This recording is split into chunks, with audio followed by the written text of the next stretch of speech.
Okay. Good evening after a long day already. We are now meeting at the event Aligning CEFR to Practice Action Research stage. And Gabi will take over the moderation. Thank you, Berlinde. Thank you very much for coming tonight. It's a weekday and it's late by night. Maybe from other places, it's like I just found in the chat some person from Poland, so maybe it's daytime there. And I'm very happy to present our CEFR and LP SIG Forum and AGM. And we will have in our SIG Forum today, I just go down the pictures I have here on my screen. This is Gregory Birch. He is in Shinzo in Nagano. No, what is the name of university? Seisen Jogakuin Daigaku in Nagano. Yes, okay, thank you. And then this is, next one is Noriko Nagai. She is from Ibaraki University. And then Alexander Imig, he is from Chukyu University in Nagoya. And Jack Bauer, he is from Tetsukayama University in Nara. I have to learn this name, sorry. And Naoyuki Naganuma from Tokai University. And my name is Gabriela Schmidt. I'm the coordinator, and I'm at Nihon University in College of Humanities and Sciences. So I will share the screen about this one. I will share the screen and start the presentation. So aligning the CEFR to practices, first steps toward action research. This is CEFR LP SIG Forum and AGM. Part 1 will be the forum, aligning the CEFR to practices. And I do the introduction now. And Jack Bauer will talk afterwards about the CEFR and Action Research, a perfect match. And Gregory Birch will talk on action research and critical review. And Noriko Nagai will talk on the CEFR-focused AR model, and then you will have the chance to get involved about the themes of the CEFR-informed action research. AR is not augmented reality, it's action research in our context. And of course, you have time to ask. After the forum, we will have the AGM of the SIG, and you will have the reports of the officers on SIG activities. And all officers will report, and Naganuma Sensei will talk on the actual situation of action research and CEFR J projects. And of course, we will have a question and answer. I hope we will be on time.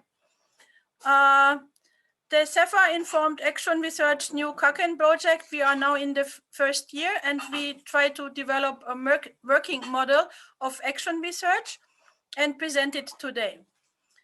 We want people getting involved and to take part in our action research and choosing an area, a theme of what they want to improve, and setting up the first meeting. This would be today, and we will have a first working meeting in December.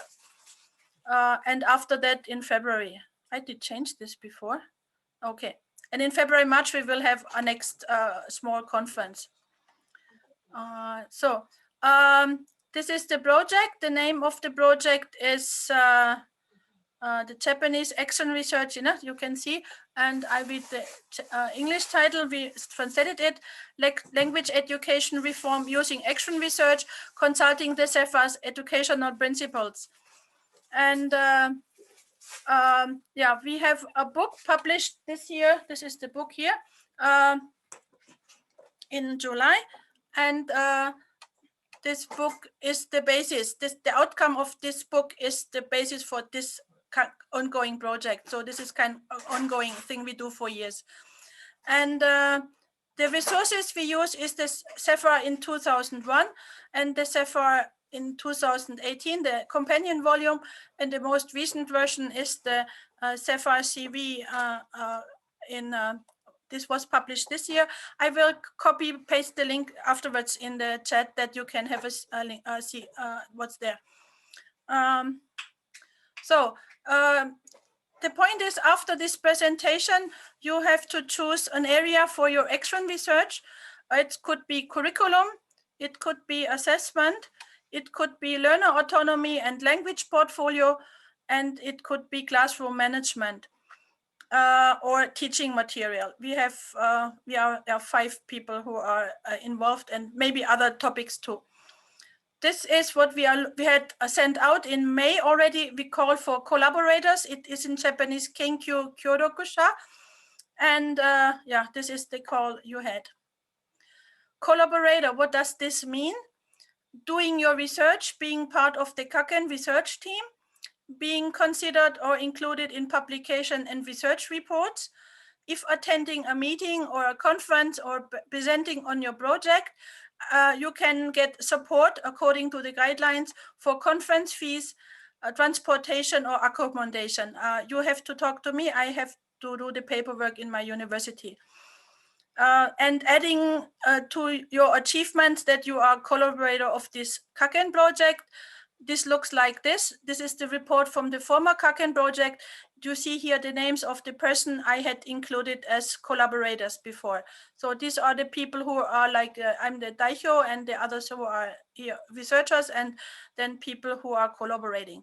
This will be, after the project, will be on the homepage of the kaken research homepage here, kaken-hi database. So this is now the forum. We will start. Next one will be Jack, and then Greg, and then Noriko, and then we will have discussion. Okay. So yeah, that's it. Okay. So thank you, and I turn over to Jack.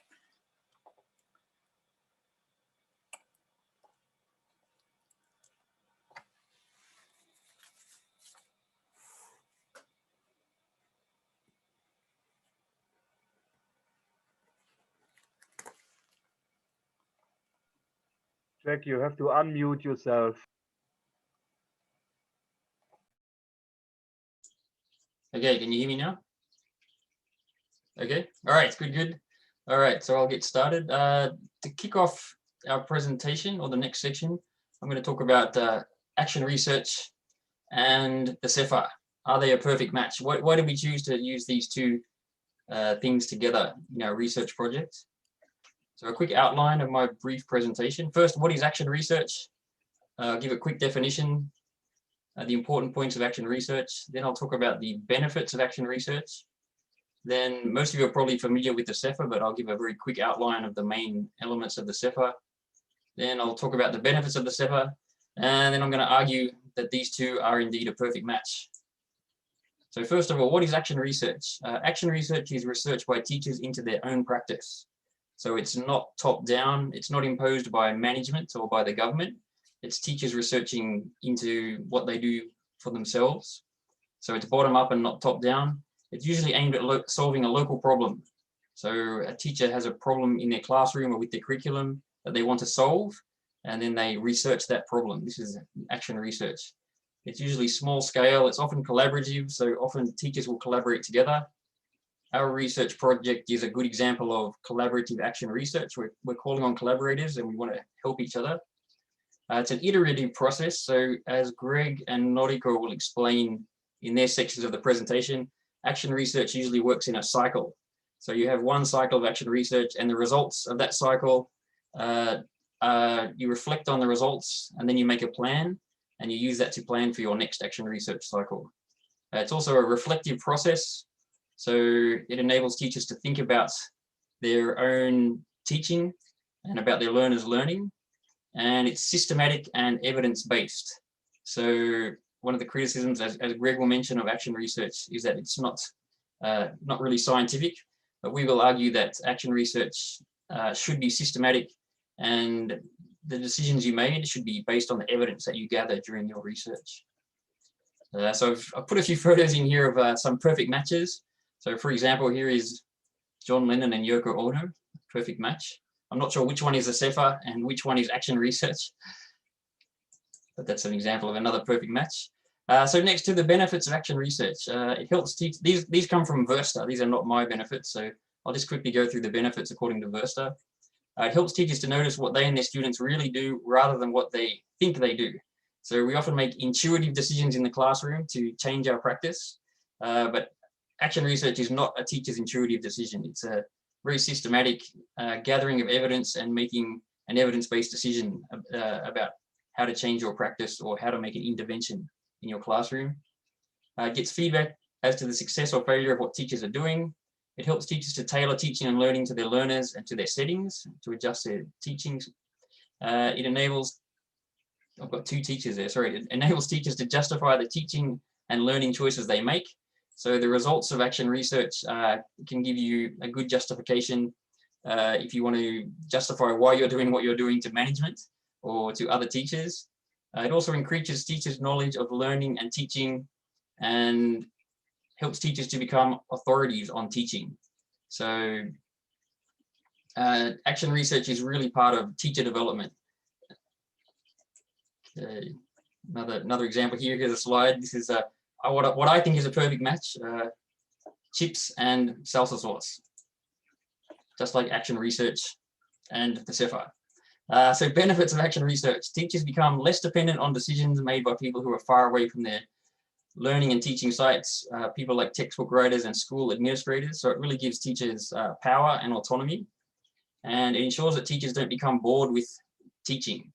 So that's the last point from Versta.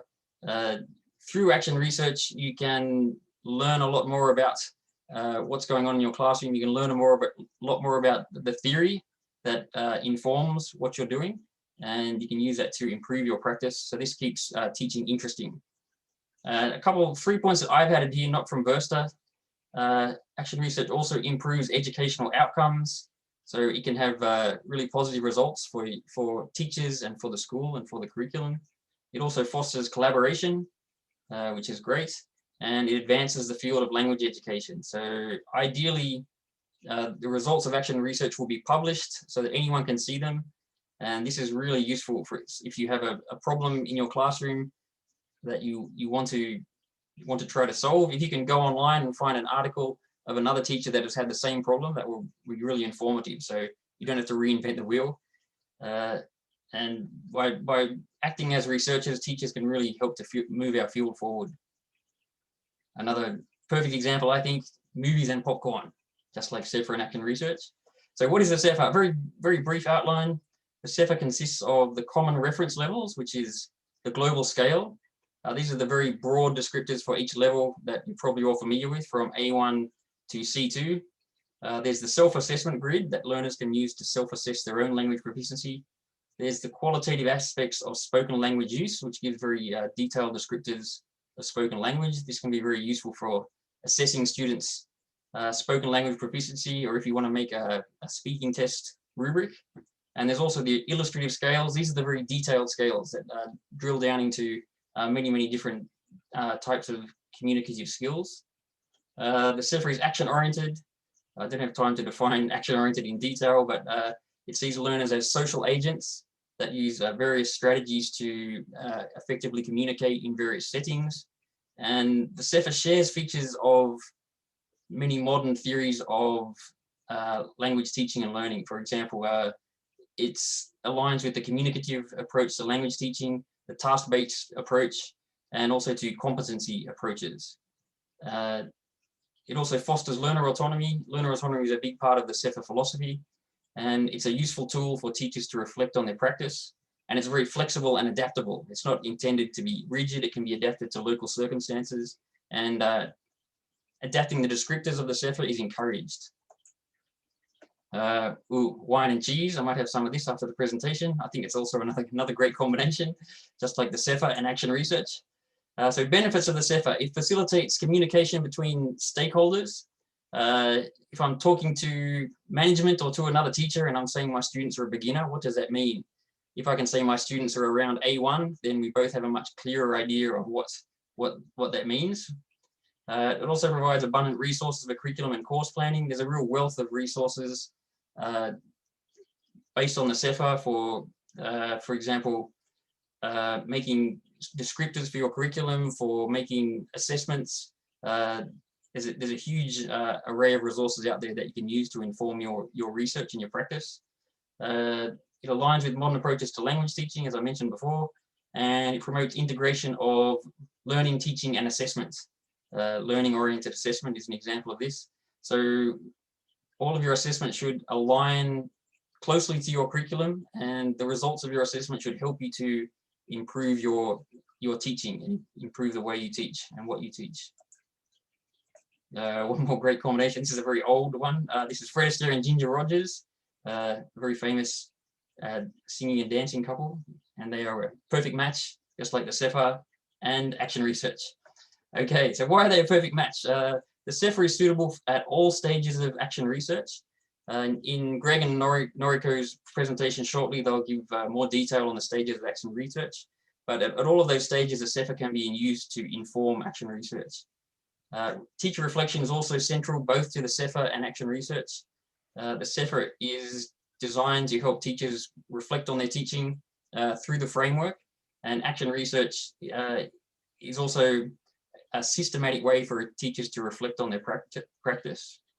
The CEFR's breadth and adaptability make it suitable for tackling a range of action research problems. As I mentioned before, the CEFR has great detail for many different language skills, communicative skills, and there's a huge array of resources that go along with the CEFR that you can draw on. The CEFR facilitates collaboration by providing a common framework of reference. So if we're talking about language learning in terms of the CEFR, it really enables us to communicate much more easily. We can be sure that we're talking about the same thing. The CEFR and AR also both foster teacher agency. So this is basically teachers taking control of their own professional development and taking responsibility for improving their teaching practice. And the CEFR and AR also both aim at educational reform. They both aim to be tools to change the current situation, to reflect on what's going on in your educational setting and to work towards making it better.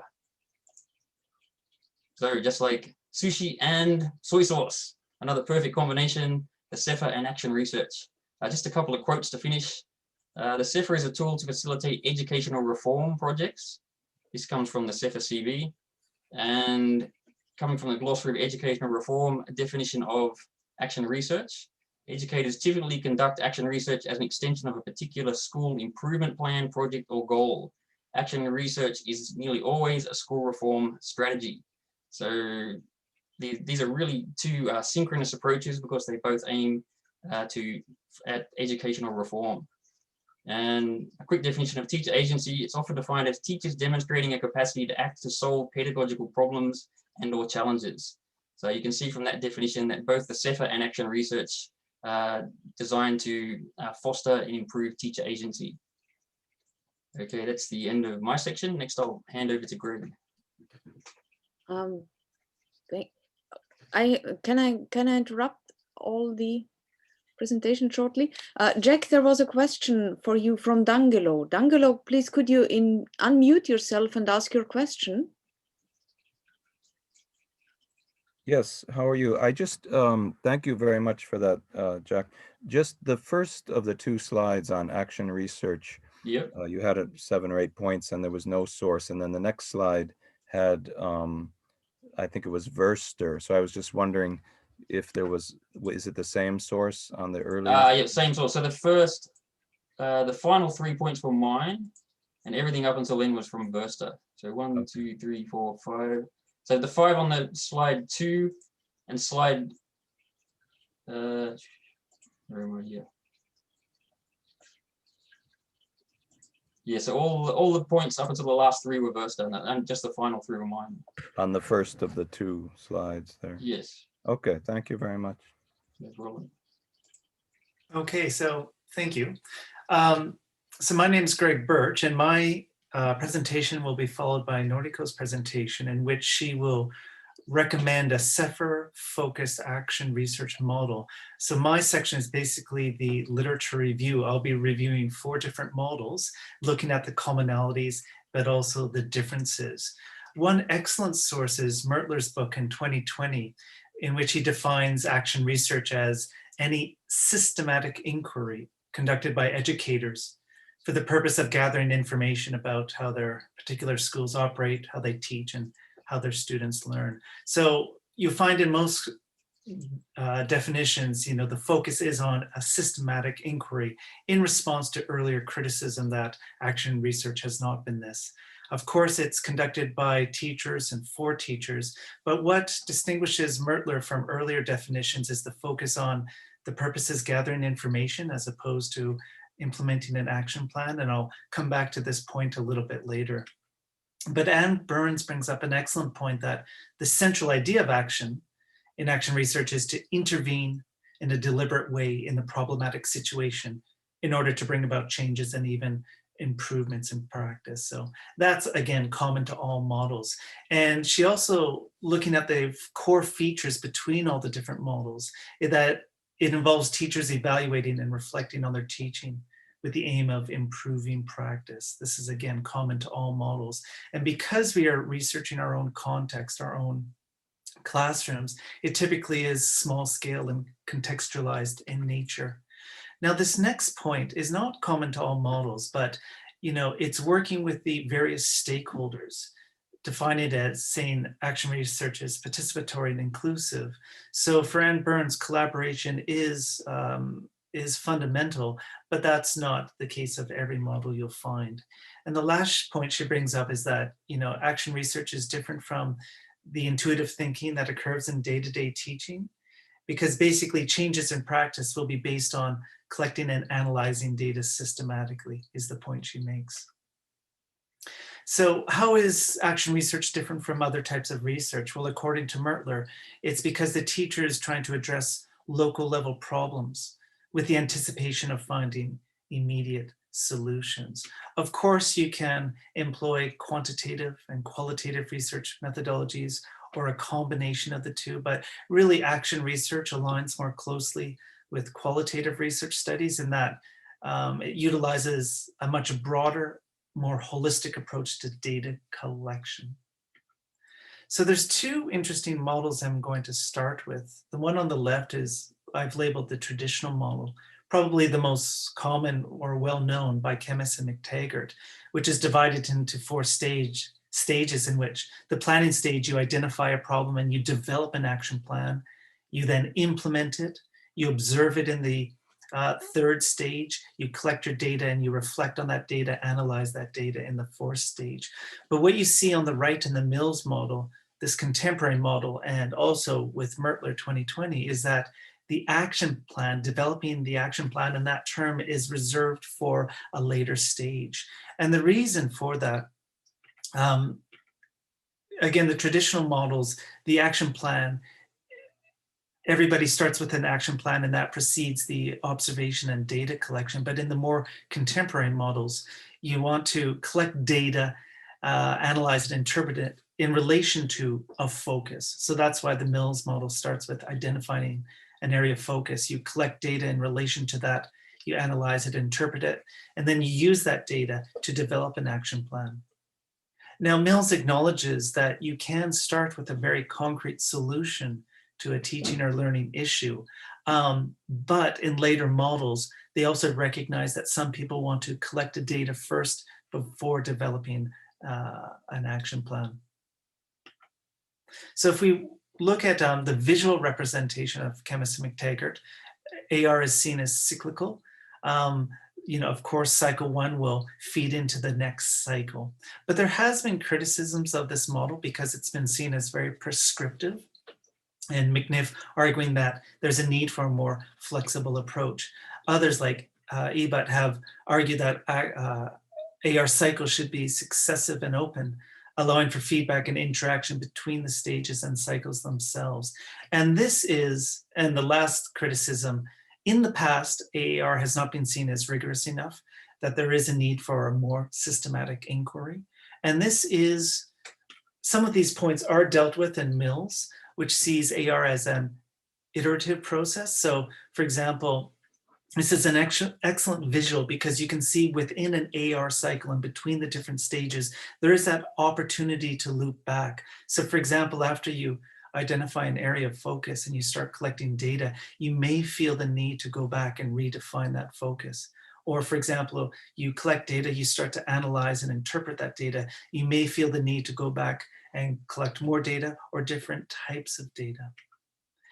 The Mertler model takes it one step further and is probably the most systematic of the four models I'm going to talk about. So there are 4 stages: the planning, acting, developing, and reflecting stage. So like Mills, the developing stage where you develop an action plan is reserved for later in the action research cycle compared to the traditional model. And each stage is broken down into more finite steps. But again, Mertler acknowledges that yes, in the planning stage, you can propose a very concrete solution to a teaching or learning issue and then collect data in relation to that. But again, there are some researchers who will want to start by collecting data, analyzing it, developing that action plan, and then implementing that in the next cycle. What's really interesting is Anne Burns' work. She's worked a lot, and she, of course, proposes, the importance of collaboration. And she notes that with the people that she's worked with, many people don't see action research as a cycle or even a sequence of cycles, but as a series of interrelated experiences, which Burns describes as, 9 interwoven aspects of AR process. Of course, her books are very thorough in terms of her introduction to qualitative and quantitative research methodologies, but she does bring up this point. So if we were to put the 4 models on a continuum, the Burns suggestion of the 9 aspects would be the most flexible, falling on the left, and the most systematic models would appear on the right with Mills and Mertler, and then the chemist and McTaggart falling somewhere in the middle. But I think whatever approach you subscribe to, they all kind of call for rigor in action research and the importance of rigor. This comes from Mertler 2020, but I'm not going to go through all of them, but starting with the repetition of the cycle, they all see you just don't do one cycle, you're going to have 2 or 3 different cycles. You want to prolong engagement and persistent observation. So the longer you can collect data, the more intensively you can collect data, the better. Experience with the process. If you're new to AR, try to work with someone who has experience in this area. The polyangulation of data, obviously the more sources of data you collect, the better. So again, all these models stress the importance of rigor. So what's going to happen next is Noriko is going to propose a CEFR-focused AR model. And this approach is similar to Chemist and McTaggart because in our project, we do foresee people having a concrete solution to a teaching or learning issue, which they'll specify in relation to the CEFR. So you may want to define your curriculum in terms of can-do statements, or you may want to assess your students in relation to these can-do statements. So we do foresee that people will have a concrete solution from the very beginning. And from that point, they'll then collect data and analyze it in relation to that model. But it's also important to acknowledge the contribution of Mills and Mertler. They provide very detailed guidance. And we hope to replicate that to ensure the research is conducted systematically and rigorously. And I am now going to turn this over to Noriko.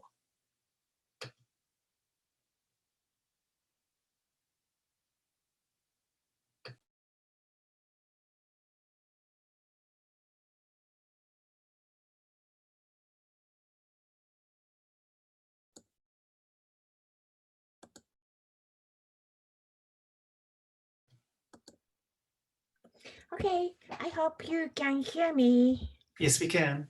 Okay, great. Hi, I'm Noriko Nagai. So now I would like to demonstrate the CEFR-focused action research model, which Greg nicely more or less summarized, but I would like to explain the model a bit more in detail. Okay. This model is designed based on critical review of previous action research models Greg has just explored.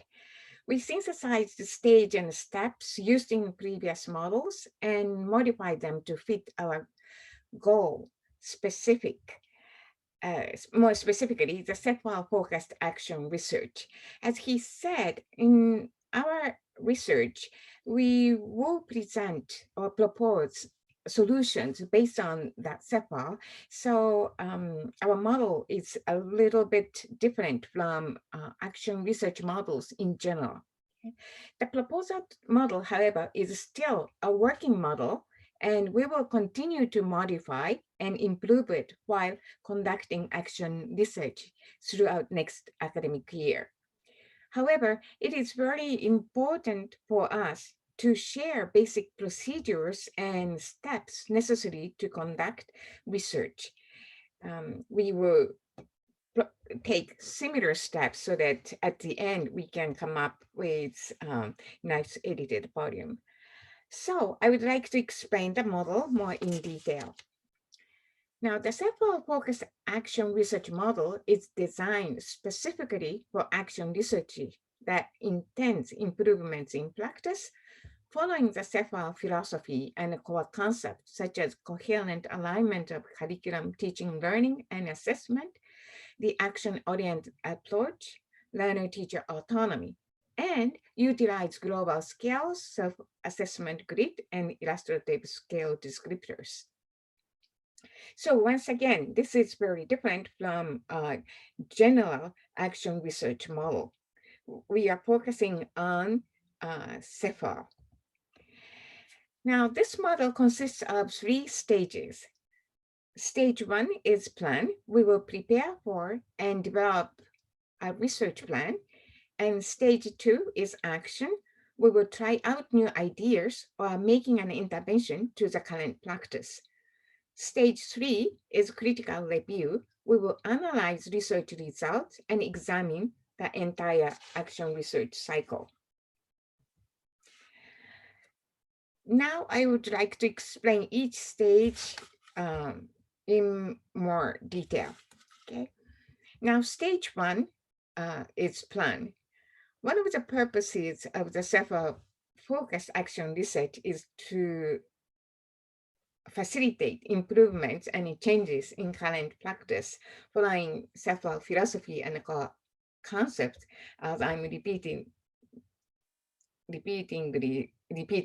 Okay, so the ultimate goal of our research is to propose solutions based on the CEFR to the problems we identify. And in the first stage consists of 8 steps. However, how rigorously the planning is conducted, of course, depends on each project and each issue. But in general, these 8 steps are necessary to do stage 1. And stage 1 consists of these 8 steps. First, you will select a theme out of 4 themes, which we will explain shortly after my presentation. Second, you will reflect on the current practice and reveal your untested teaching theory. And you gather information to demonstrate evidence for the problems. As Greg and Jack said, action research should be systematically conducted, and also whatever you propose, those has to be evidence-based. So at this step, you will gather information to identify problems next, right? Step 4, you identify problems based on solid data. So it's not just from your hunches, but you identify problems based on good evidence and formulate research question or questions. And fifth, you will familiarize yourself with the CEFR.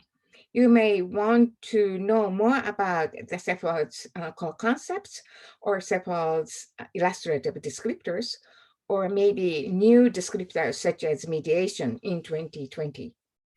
And also you review related literature so that you can propose solutions.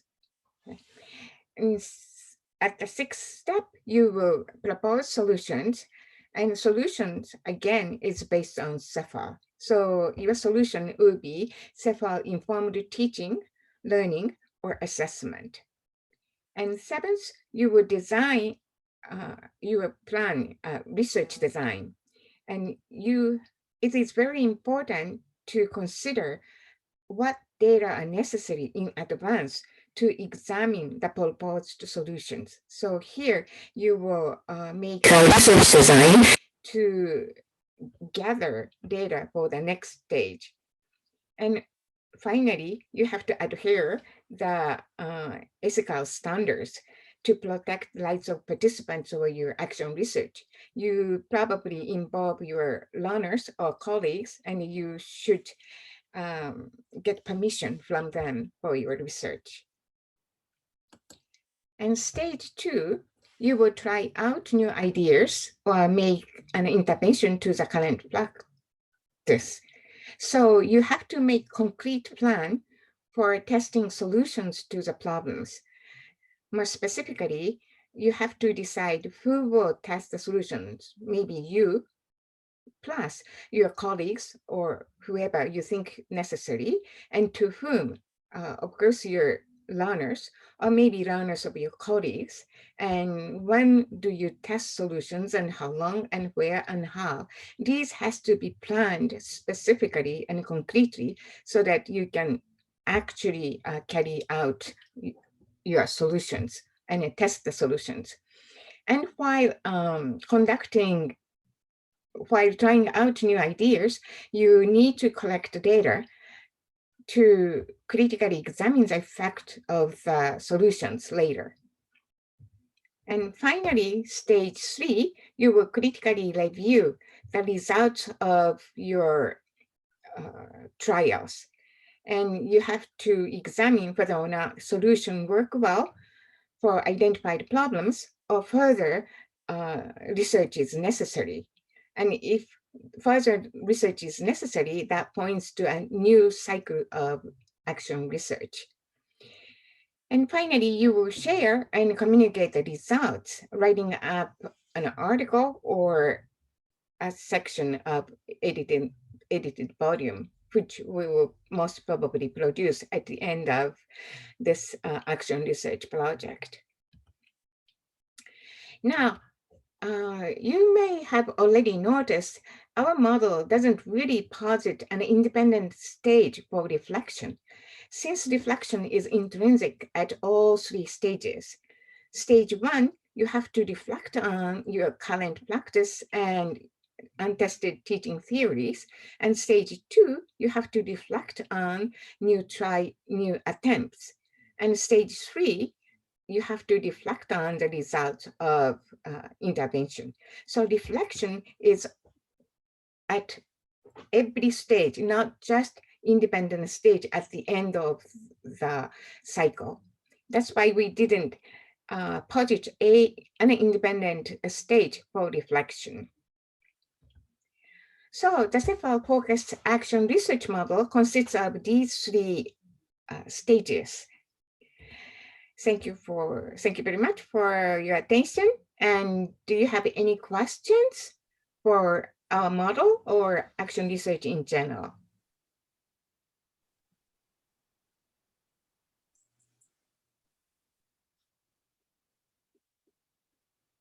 Someone is Jason? Yes, good evening. Good evening, Sensei. I just would like to ask if this CEFR-focused AR model could be applied in basic education contexts, like let's say, for example, elementary and high school. As long as your solution to the problem is based on CEFR. In other words, as Greg said, in our action research, we more or less come up with concrete solutions at stage 1. So the stage is much more simplified than action research in general. And if you try to implement the curriculum in primary or secondary school to the CEFR, of course, it's CEFR focused, and you can follow these steps and you can work with us. Thank you very much for your response, Sensei. I hope to hear from you soon. Like if you could put your email for correspondence, that would be very great. Okay, sure, of course. Thank you so much. Could I ask a question, Noriko? Yeah. Yeah, James D'Angelo from Chukyo University. I work with Alexander. You mentioned, I liked your line about reflect on current practice and reveal your untested teaching theory. can you elaborate a bit more on what might be the untested teaching theory? Is that going to differ from person to person? Or is it going to be their teaching theory related to CEFR and how they would like to use CEFR? So if you could elaborate a bit on that. Yes, of course. If you teach, whatever you teach, that is based on your teaching theory. Mm-hmm. And you may not conscious about it, but whatever you do, you mediate textbook or already decided curriculum, and you decide how to teach and what to teach. So there's always hidden or untested theory or belief behind it. And that is not really clearly seen easily, but when you reflect on your current research, current practice, and ask why you are doing this, then you may be able to find why you are doing the way it is. And I think that's very important to notice that and become more aware of why you are doing the way you are teaching. And that may need to critically review the way you teach, or you totally do not have to do it. But in action research, I think it's very important, one of the important steps to go through. But, you know, like if you're a scholar and you've been working for a long time and you're working in certain areas, like you yourself, you know, you've been involved with CEFR for a long time. So I would think for you, in some ways, it may be hard to identify untested teaching theory because you have been testing your teaching theory and you know the reasons you're doing things. So it may be kind of a relative thing based on, you know, how much outside reading and how much people are situated in certain paradigms. And, you know, so this degree of awareness, there may be a kind of continuum of how untested teaching theories are, you know. Mm-hmm. Of course. I mean, the longer you teach and the more aware of different types of pedagogical theories, then your personal theory is not tested anymore. But I think always there are certain aspects which you are not quite aware of. Mm-hmm. Of course, it depends on each person. And if there aren't any untested teaching theory, probably you don't have any problems in actual practice. Right? And one of the problems in practice maybe come from untested teaching theory, but may not be. So it's really up to a person and what kind of problems they have. I think you're right. It's a constant process of testing and retesting and seeing if what you believe fits with if it's really effective and things like that. Yeah. Thank you. Thank you. Okay, and at the end of our forum, there are more question and answer time. So maybe we can go on to introduce 4 themes so that everyone can see what kind of themes are available for this action research. So now I will pass on to Gabriela to introduce 4 or 5 themes of our action research. I will.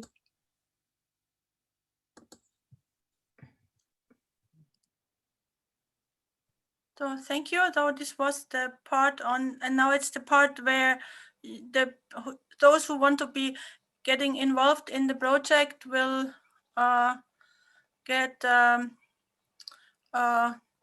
to involved. So we have been listening to Jack and Greg and Noriko, and this will come later. And now it's about the themes of the CEFR informed action research. And and after that, we will have another question and answer time. So we are looking for people who are interested in to get involved and to do some action research. And it's good if you are a JALT member or if you are a SIG member, but this has not be demanding. This is not, it's not, how you say, yeah, I lost the word. And after that, we will do the AGM. Yeah? So we did already the question and answer time. So these are the themes of the CEFR-focused action research. It is a curriculum and course design.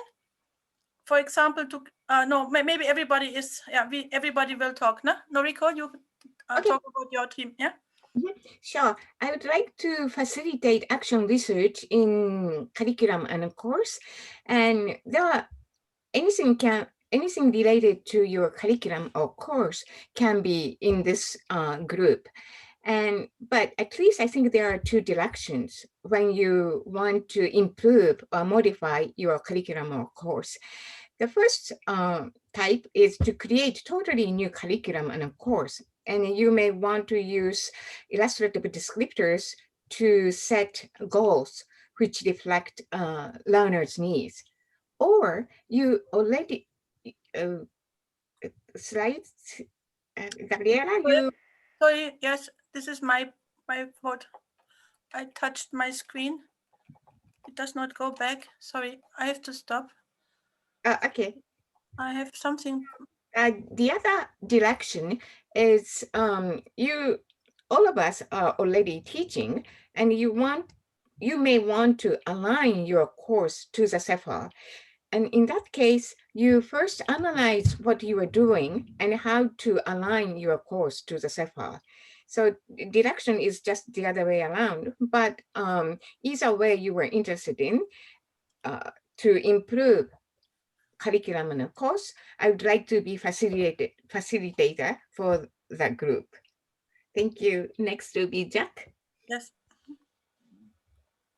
My area of interest is assessment. So any assessments, designing assessments that are aligned to the CEFR or informed by the CEFR. So some examples of these might be if you want your students to self-assess, or teacher assessment. This could be a teacher using a checklist to place learners at a CEFR level for any of the language skills. I'm also interested in designing speaking, reading, listening, writing, grammar, all those, and vocabulary assessments that are informed by the CEFR. So if that's your interest, I'd be happy to help. Thank you. Can I jump in? Then my interest is learner autonomy in the European Language Portfolio. In the latest version of the CEFR Journal, Volume 3, there has been a call for a new format to the ELP, especially most of us will have to move this online. So how can we do that? And are the original components still viable, or should we change them? David Little has called for us to research that as well.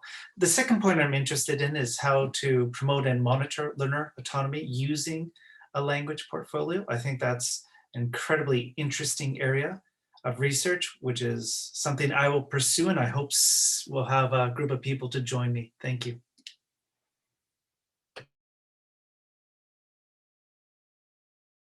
Gabriela, we cannot hear you.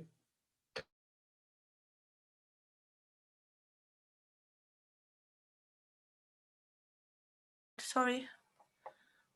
Okay. Once again, where we were.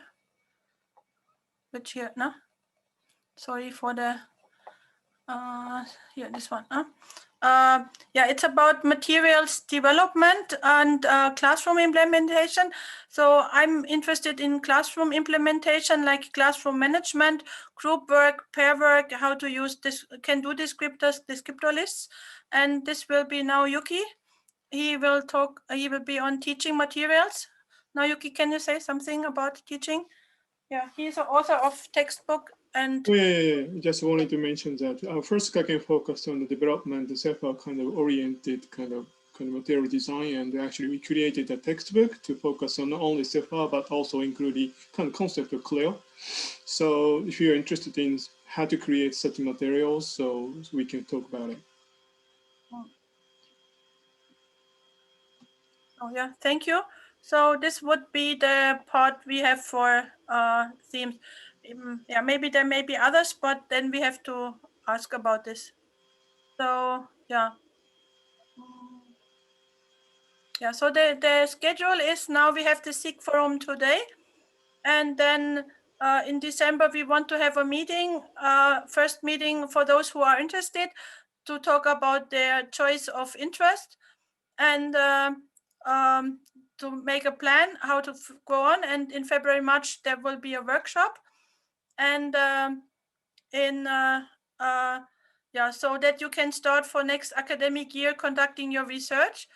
And we will have, of course, meetings and workshops throughout the years to support, to facilitate, and that you are able to do. And the third year will be you are presenting on your results, and we will go forward to disseminating results and preparing a publication or publications.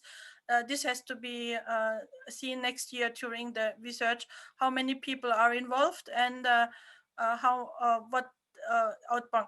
Normally we had for edited volume. We will see what's coming out. Yeah. So the point now is, no, this is the wrong one, choosing a theme. And yeah, December 19 would be a meeting that you can talk about your topic, and we will have breakout rooms with every research team to build up. And that you can include the research in your teaching for the syllabus next year. So like in maybe January, February, you have to write the syllabus, and we are planning a workshop to prepare and work on this. So yeah, so now it would be like a question and answers or something, some discussion on this topic. Are there any questions you want to ask the team about the theme, about anything?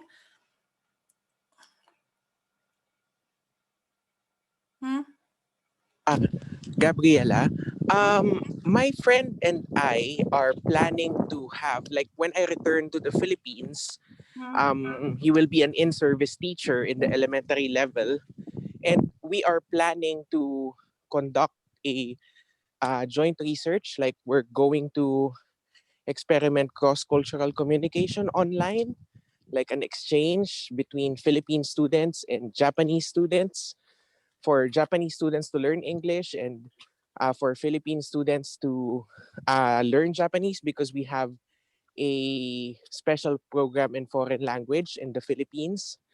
So how can CEFR be integrated? How can CEFR focused AR be integrated in that? We don't, the project is in itself open to any kind of language. So if it's Japanese as a foreign language, this is basically no problem. Maybe we should talk individually on your context and how this can be done. And Okay, basically this is open to any school level. The point is that you want to critically review the process of implementation, and maybe if there is already a curriculum, how you could change the your way of teaching. Basically it's open to other contexts. Yeah. Thank you very much, Gabriela. So are there other questions or people who want to get involved and ask?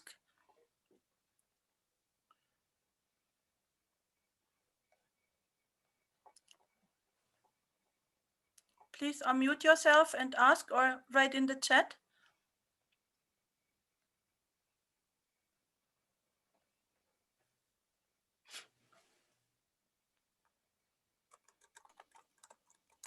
Can I ask a quick question? Oh, go ahead. Sorry. This is Nicole. I wanted to know sort of what kind of a commitment do you require of the collaborators? Like what percentage or how heavily involved do you expect everyone to be? And what kind of level of a researcher do you expect the participants to have? Research background? Basically, this is action research, and it's the part that what we said before, it's for teachers. Even if you don't have research, you can try it and try it out. Basically, we don't expect things. We will see what is happening. We will support you to improve your teaching and do research on your teaching.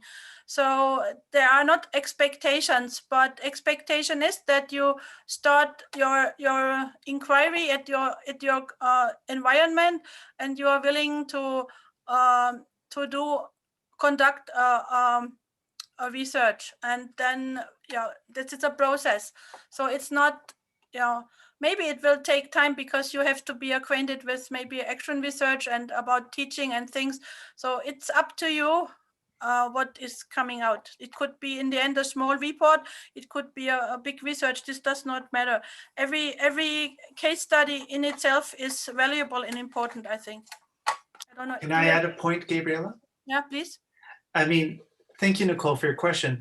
We've done a lot of the footwork for the action research. So we are writing a chapter now, which we'll provide every participants, which will give them the background on action research and detailed guidelines. So they will have that support. Also from the CEFR, you'll have someone involved who can work together. And, if you choose Learn Autonomy, I will learn as much from you as you will from me. So the other thing, ideally, people will go through 2 research cycles. So hopefully people can do 1 cycle in the spring term, reflect on it over the summer, and then go through another cycle in the autumn would be the best case scenario. And then in the following year, we have time to write up our research. Thank you.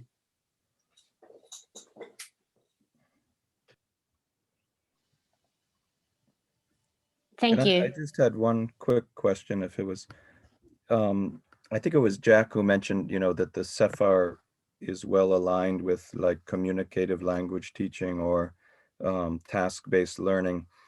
And I don't think, does the CEFR itself actually mention, are there any teaching descriptors or anything of that sort? Because I just feel, in a way, with the can-do statements, that the CEFR is very well aligned with functional view of linguistics.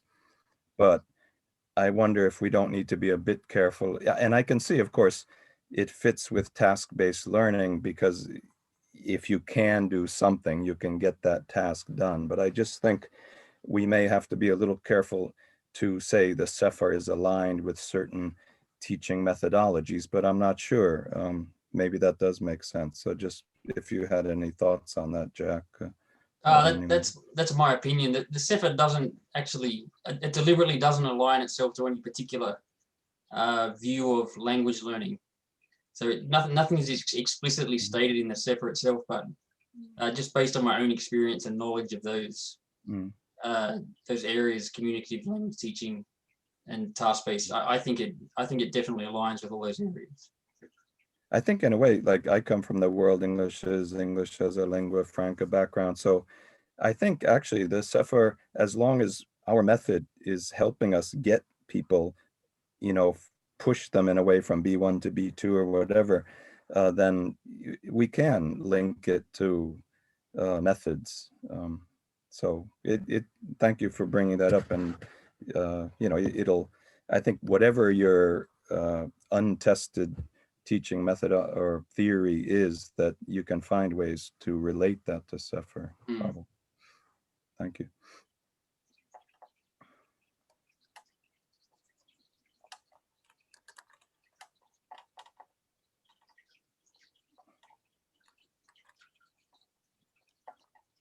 So other questions, please. We still have 2 or 3 minutes, then we change to the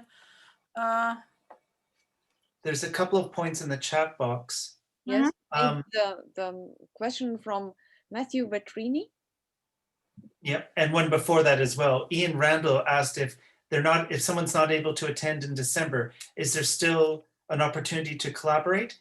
Absolutely. That's not, if you can't make the one meeting, that's not a problem. We are open to working with you. So don't worry about that. Ian, please reach out to us. We'd be more than happy to support you. And then Matthew asked, and then I think Matthew asks, he's interested in trying to develop CEFR-based curriculum across several courses in a school, especially from a leadership angle. Of course, the CEFR is designed to provide that language so that we can it's called a currency so that stakeholders can communicate because it's agreed upon framework. From a leadership angle, I'm not too sure what you mean by that, but again, the purpose of the December meeting is we can talk through these issues and focus your research topic.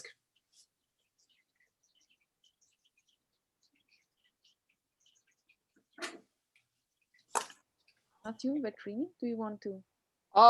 The reason I was asking that was because where I'm currently at, I've been trying desperately to get them to accept CEFR as a standard for their classes, and I'm heading up that, so I'm kind of wrangling cats of several different teachers that are teaching 4 to 6 levels depending on what's going on in a semester, but none of them have a background in any of this, and I've just been trying to use what I know, and because my background is really in educational leadership rather than strictly language teaching.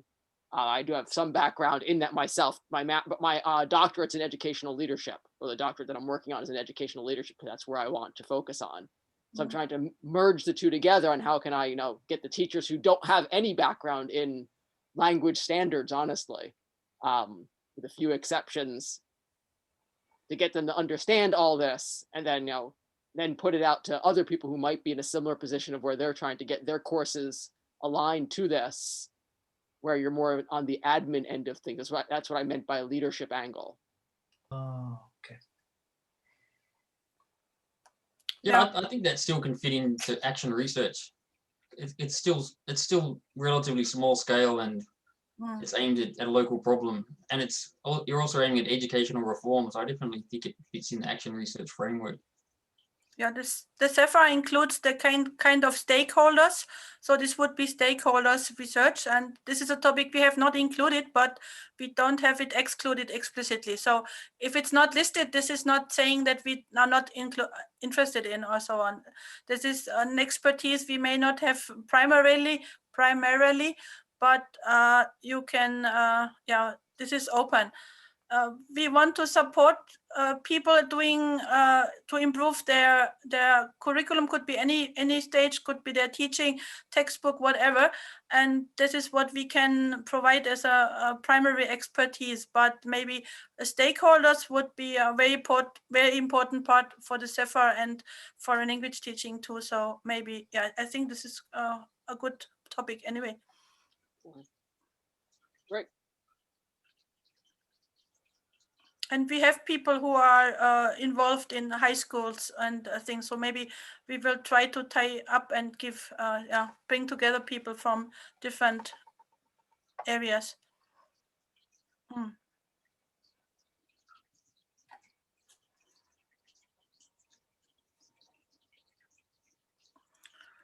Okay, so it's about time. So we are really perfect on time. Thank you for everybody who was involved for question and answers. We are really perfectly on time, so I'm very happy.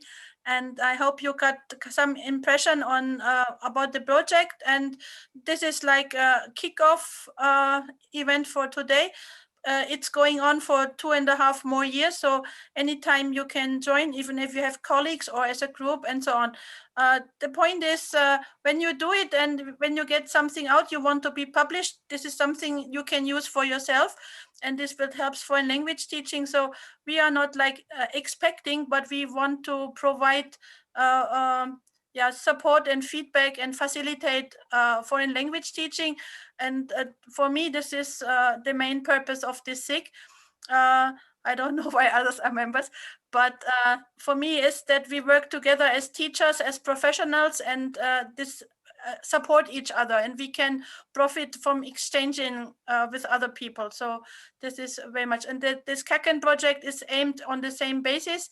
So we want to support you in your everyday teaching, and of course we are all convinced that the CEFR is a good tool and a helpful tool, and that's what we want to bring together.